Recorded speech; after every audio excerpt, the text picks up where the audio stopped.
What's going on, guys? Nathan here. You are watching yet another set review for the upcoming Magic the Gathering Final Fantasy set, which releases on June 13th, 2025. We've already gone through the best white cards, the best blue cards, and now we're going to be talking about the best black cards from the set. And as always, if you enjoy this sort of content, leave a like on the video. Always appreciate it. Subscribe if you want to see more. And if you want to support me and my channel, you can check out my Patreon linked below. With that out of the way, let's hop right into our first card here, possibly the most popular card from the set. This is Midgar, City of Mako, which is going to be a tapped land, but importantly, for 3 mana, it can be cast as an adventure sorcery. You may sack an artifact or creature. If you do, draw 2 cards. So this is not competitively costed in terms of the fact that it is both 3 mana and a sorcery. For comparison, Village Rites is going to be about 1 mana at instant speed. You can sack a creature to draw 2 cards. The closest competitor here is actually sort of Skull Tap, which is 2 mana sorcery speed, sack a creature, draw 2 cards, and we all know that Skull Tap does not see a lot of play, but this is just a unique scenario where Midgar is a tapped land on the backside, and so to have that modality of hitting your land drop while being able to draw cards and throw a creature in the graveyard is going to be unmatched. I really wish this wasn't instant speed, because on sorcery speed you can't really save a creature in response to targeted removal being pointed at the creature, but it's really nice to see some card advantage stapled to a land, much like Lorien revealed. So with that, there's not really any specific commander decks I'd recommend this in. Obviously, all of the Aristocrats decks until the end of time will be running this in their land slot, or possibly a spell slot, but I think this is going to be one of the most popular cards from the set, and we're going to see a lot of Midgar. Then next up here, we have Sephiroth, Fabled Soldier, 3 mana 3/3 human avatar soldier. When it enters or attacks, you may sack another creature. If you do, draw a card, and then whenever another creature dies, target opponent loses 1 and you gain 1. If this is the 4th time this ability has resolved this turn, transform Sephiroth into a 5/5 flyer. As this creature transforms, you get an emblem with whenever creature dies, target opponent loses 1 and you gain 1. Whenever it attacks, you may sacrifice any number of other creatures if you do draw that many cards. My goodness, is that a tome of text on a 3-drop. Sephiroth is by far the best card in black from the entire set. It's not even close. Honestly, it might be one of the best cards in the entire set, just period overall, because to simply have a Blood Artist effect that with 1 edict effect, a Cursed Marauder we of course know sees a lot of play, Fleshbag Marauder, any sort of edict effect, it will transform and give you a Blood Artist emblem that cannot be interacted with, and then it staples a 5/5 flyer with card advantage to that creature. Sephiroth would still be an amazing creature at 4 mana and even maybe 5 mana. I think that this is just doing so much work for being just a 3-drop, and I think the most broken way to build him as a commander would be to just pack as many edict effects as we can, and then you run your typical Aristocrats shell around that. So I do like the fact that, you know, as a commander, Sephiroth does solve one of the 3 sort of pillars that it takes to make an Aristocrats deck work, which is that you need a sack outlet, you need something to sacrifice, and then you need the payoff. So Sephiroth represents the payoff in the command zone. The downside is that you are locking yourself behind just the black color identity. Specifically, it's going to be the white color that you're going to want more access to. Typically, most Aristocrats decks are at least in Orzhov colors, but there's not really much else to say. Sephiroth is simply one of the best, the most efficient creatures from the set, and he is going to be an absolute powerhouse both in the 99 and in the command zone. And so in terms of decks that this will find its way into, every Aristocrats deck until the end of time. Teysa Karlov is the most popular, but I also have Bartolome del Presidio listed here. If you guys are interested in a low bracket 3 Vampire Aristocrats deck that does not play Edgar Markov as the commander, you can check that deck tech out that I made a full video on. Bart actually solves one of the other 3 pillars of Aristocrats decks, which is he is the sack outlet in the command zone. So it's more fun, in my opinion, to just run the boring cards in the command zone. So you already always have access to that sack outlet, and then you can run the splashy fun cards like your payoffs and your sack fodder makers in the 99. So that is Sephiroth, Fabled Soldier. Absolute powerhouse of a card here for only 3 mana. Next up here, we have Siegfried, Famed Swordsman. It's a 4 mana 2/2 with Menace. When it enters, mill 3, then put X1 on counters on Siegfried, where X is twice the number of creature cards in your graveyard. And I believe there was a Command Zone gameplay episode where Rachel Weeks had a 14/14 on the battlefield when Siegfried was played. And he is a very cool design. I really like how you can just make just a giant beater, and the Menace is helpful. I would really prefer if this did have trample, because menace does not always guarantee that you can actually make use of that full power and toughness and get through with your damage. But it is an interesting design nonetheless. And I was looking for comparables here, something that cares about putting things into the graveyard at the same time as making like a giant beater. And I didn't really have a great comparison here. The ancient one is probably the closest thing here, because we can pay 4 mana for an 8/8, or I'm sorry, we can pay 2 for a base 8/8, but then pay 4 mana for the activated ability, draw a card, then discard a card. When you discard this way, target player mills cards equal to its mana value. So it does sort of self-mill you there, in addition to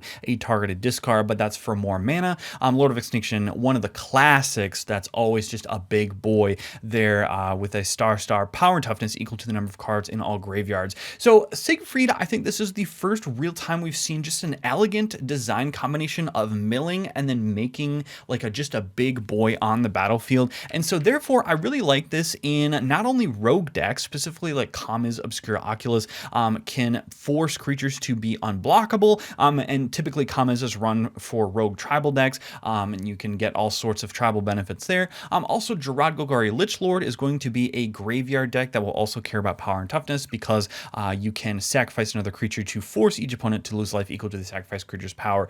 So Siegfried, really interesting design here. I like its typing. It's both a human, warrior, and rogue, which are all relevant creature types in 2025, and can find its way into more decks that way.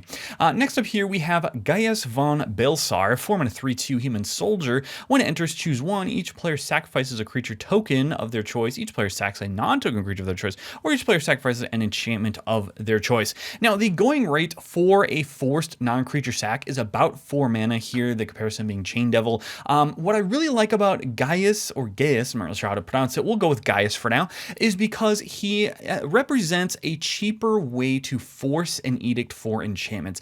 Baleful Beholder is, I guess, sort of the quote-unquote going rate for a creature, specifically that could be reanimated or, flickered or something like that. And that's going to be 6 mana. Here with Gaius, we really do get a little bit of a discount here at only 4 mana to force an enchantment sack. So yet another way for black to deal with enchantments that we've been seeing a little bit more. I believe there was a Bloomborough printing. I'll have that up on screen. I don't remember it off the top of my head, but it's finally an instant for that's in a black color identity that allows you to add instant speed, destroy target enchantment, which is pretty nice. And the life loss, I believe, for that is only 2 life, which is pretty good. So Gaius, I think you're probably going to be running this in human and soldier decks. In my Terra Herald of Hope optimized deck tech, I actually did include Gaius in a removal slot there as well. If you want to check that out, that will be on screen as well. So I think that you probably will want to care about a human creature type or some sort of deck that is going to be flickering Gaius a lot to force those non-token sacrifices. And Alesha, 4 CMC is not too bad. If you're able to buff Alesha's power in any way, you can definitely make him eligible to be reanimated with Alesha, but it's going to take a little bit more work in an Alesha Who Laughs at Fate deck. So does Gaius von Belsar. Really like to see another option for non-token creature and non-token enchantment sacrifice in black. Next up here, we have Vincent Valentine. This is a sleeper pick from the set. I think this is going to be one of the most powerful cards from the set, Sephiroth notwithstanding, but this is going to be actually just a powerhouse. So 4 mana for a 2/2 assassin. Whenever a creature an opponent controls dies, putting number 1 on counters on Vincent Valentine equal to that creature's power. Whenever Vincent Valentine attacks, you may transform it, and that is a 3/2 trample lifelink werewolf beast, and when it dies, return it to the battlefield tapped. Now you might be saying, well, Nathan, just a generic beater that might grow with creatures dying is not really that powerful in 2025 Commander. And dear viewer, I might say that is true, except that the Galleon Beast has trample and lifelink. So here's the play pattern. Okay, so you're going to be playing this in a deck with a lot of edict effects. Again, let's bring up our Accursed Marauder here. So we play the Vincent Valentine, we play another Accursed Marauder next turn. Okay, so each opponent sacrifices a 3/3 at floor case. So that's going to make Vincent Valentine into an 11/11 on the front side, and now into a 12/11 trample lifelink on the back side. Now note here that whenever Vincent Valentine attacks, you may transform it.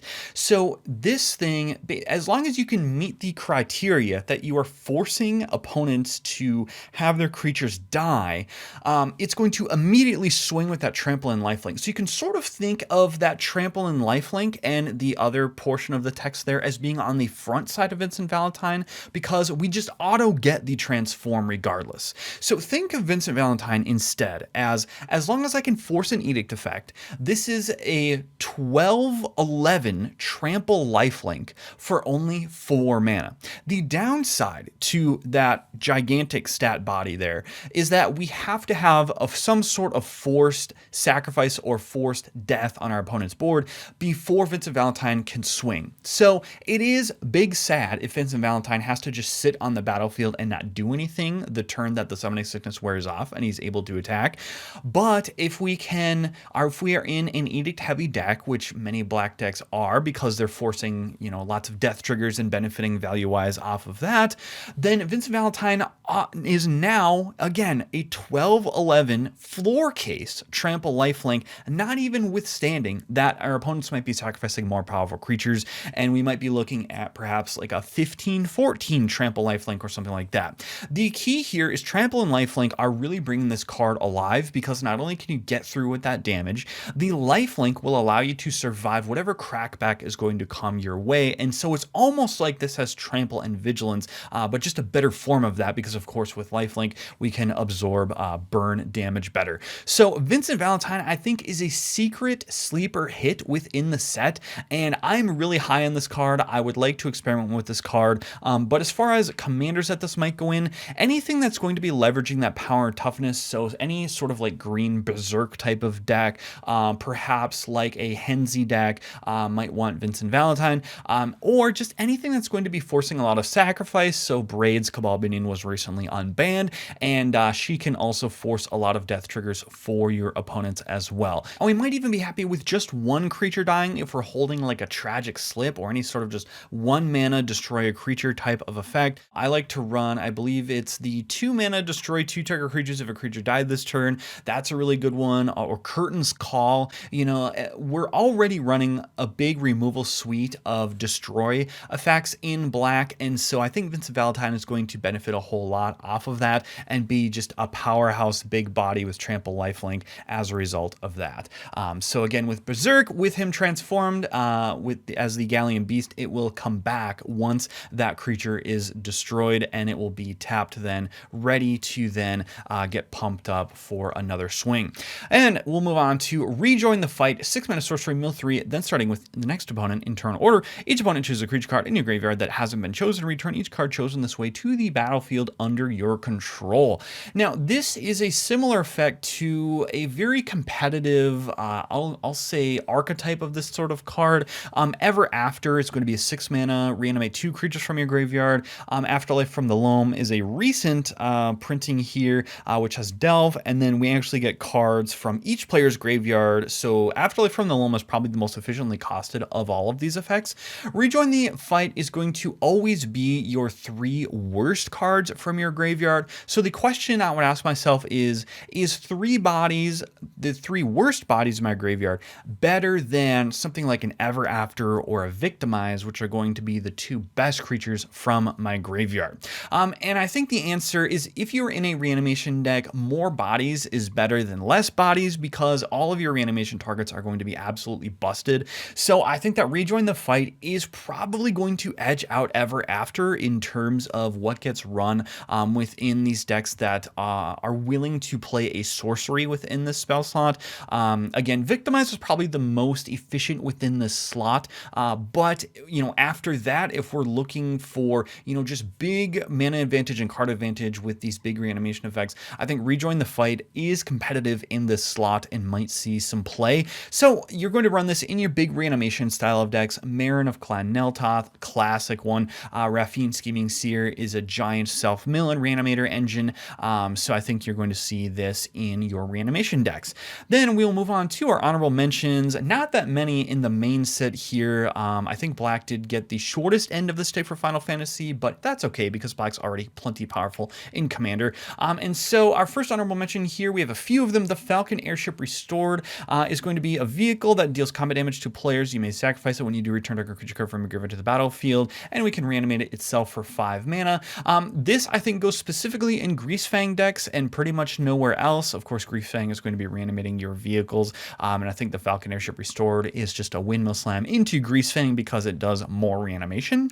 Then our next honorable mention here is Shadow Mysterious Assassin. 3-mana 3/3 with Death Touch. It is a human assassin. When it deals combat damage to a player, you may sacrifice another non-land permanent. Could be a simple clue or some junk you have laying on the battlefield. If you do, draw 2, and each opponent loses life equal to the mana value of the sacrificed permanent.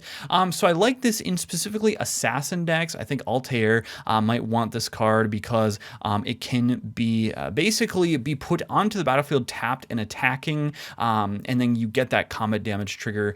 So I think Shadow could go into Altair decks and is a cute assassin effect, although it's not going to be, groundbreaking or big splashy play, but it's just a nice sort of vegetable cards for card advantage in assassin decks. Then we'll move on to Ninja's Blades, 3-mana job select, which means it makes a 1/1 hero token, and the equipment gets attached to it. Equipped creature gets +1/+1, is a ninja in addition to its other types, and has, whenever this creature deals combat damage to a player, draw a card, then discard a card. That player loses life equal to the discarded card's mana value. This effect reminds me of Yuriko, and we all know how powerful Yuriko decks are. Now, that could be more of the Commander Ninjutsu ability stapled to Yuriko, but I do like Ninja's Blades as a potential include for like lower power Yuriko decks or Ninja Tribal decks. I think this is going to be doing pretty much what you want to be doing in Ninja decks, which is, drawing some cards, throwing something in the graveyard to be reanimated later, and then burning some players out. So definitely an honorable mention here. Again, not groundbreaking in any way, but just a cute little equipment with Ninja's Blades. Then we move on to Seymour Flux. For 5 mana, we get a 5/5 Spirit Avatar. At the beginning of your upkeep, you may pay 1 life. If you do, draw a card and put a 1/1 counter on Seymour Flux. This is specifically only in here as a potential reanimation target for Spirit decks. Iname Death Aspect is sort of a self-mill commander for Spirits, and so that's going to be a possible include into Iname decks or any sort of Spirit Tribal Reanimator deck. Then we have Xenos Yi Galvis, which is also Shinryu Transcendent Rival on the backside here.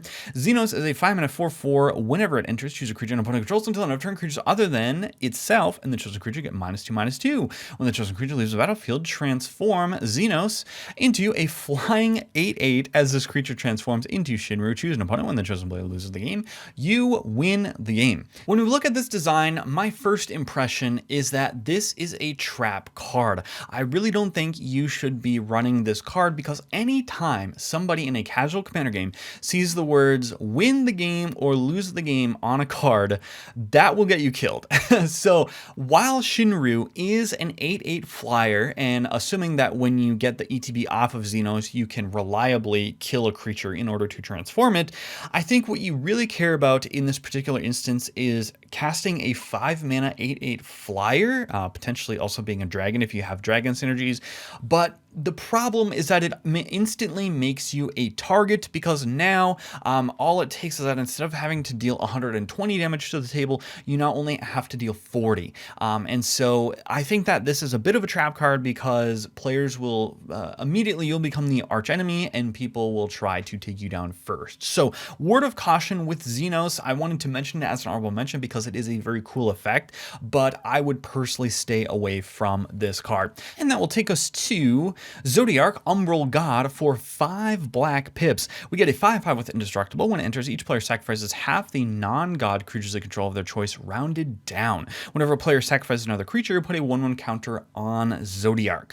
Now, the 5 black pip restriction is why this guy is in the honorable mentions. I don't think he's very castable, with the exception of specifically god decks. Specifically, if we look at Isika, which is a god, popular god commander because she is a WUBRG color identity, she will solve your mana pip generation problems. So specifically, Isika will have 0 problem in meeting the black pip restriction for Zodiark. But I think that this is a really cool addition to God Tribal. And I really just like the fact that it is an edict effect. For those of you who have watched my content for a while, might have realized the fact that I do like a lot of edict effects, assuming that they are run in a high enough density to compile. I know that target removal will always get the most dangerous threat off the board at instant speed, but with edict effects, you are trading that precision targeting for just more mass removal and more card advantage that way. So it turns out, if your opponents can't really stabilize and have enough creatures that they can choose to sacrifice, if you just constantly sort of edict your opponents, then it's much easier to keep up with always removing the best creature on their board instead of having to use a targeted removal spell on that. And also it will get around things like indestructible and ward and things like that. So Zodiark, I like its design. I really like the edict effect here. It's just that I think it's uncastable in most decks. Even in mono black, this isn't necessarily a 5-drop, assuming that you're running, some utility lands, things like Arid Archway and some of the more popular, like surveillance, like Conduit Pylons, you might be running to fill your graveyard a little bit. So if you run a single colorless land, then this guy might be actually a 6-drop instead of a 5-drop because you're just not able to generate 5 pips to cast him. So just be careful around what deck you run Zodiark in, but a very cool design here nonetheless. Then we will move to another trap card, in my opinion. Summon Primal Odin. For 6 mana, we get a 5/3.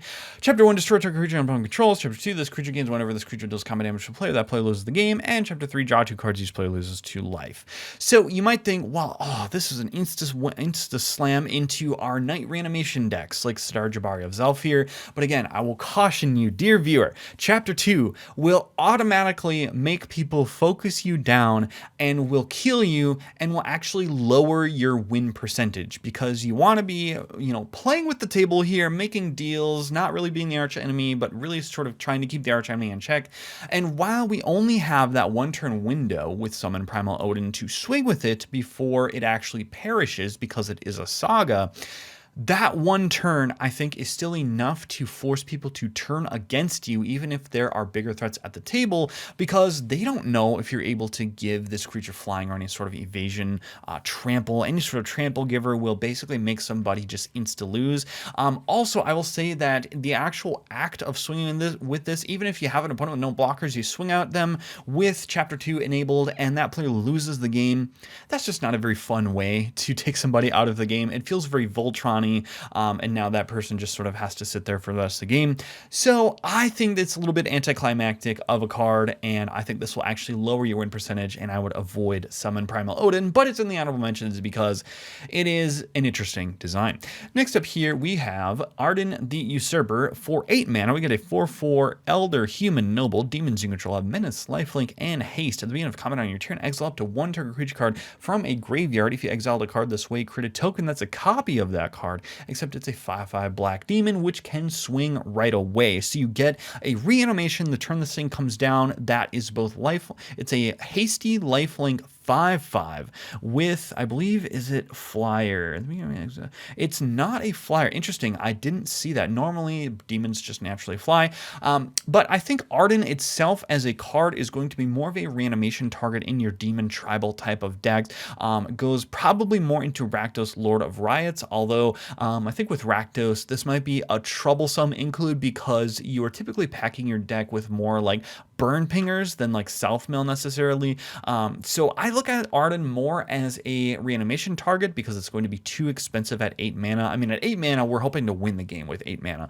So it's just not quite good enough there. So instead, we'd be looking to reanimate it. And assuming that you're in any sort of self-mill deck, you're going to also be able to reanimate or have cards in your graveyard to reanimate with its combat trigger there. So Arden the Usurper, very cool effect, but in the honorable mentions because it is a little bit too clunky mana-wise. And that will wrap up all of our honorable mentions, which will take us to our top 3 black cards from Final Fantasy. And if we could get a drum roll, please, we have Sephiroth, Fabled Soldier, Rejoin the Fight, and Gaius von Belsar. Now, Sephiroth needs no commentary. It is simply the best card in black, if not the best card in the entire set.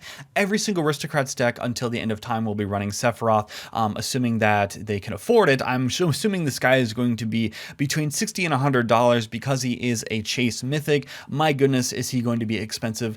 Rejoin the Fight, I think we're going to see quite a bit of in our reanimation type of decks. I think think this is going to just be played right alongside things like Afterlife from the Loam, which we mentioned. There's also Breach the Multiverse, very popularly played for 7 mana there. And there's even, I think, Funeral Room and Awakening Hall. For 2 more mana, you can reanimate all of the creatures out of your graveyard, but that is quite a bit more clunky at 8 mana than 6 mana. So with Rejoin the Fight, you also get the little bit of mill there to ensure that you at least have something to start with within your graveyard. So I think that even though it is the 3 worst creatures in your graveyard, if you build around Rejoin the Fight correctly, all of your reanimation targets are going to be absolutely amazing.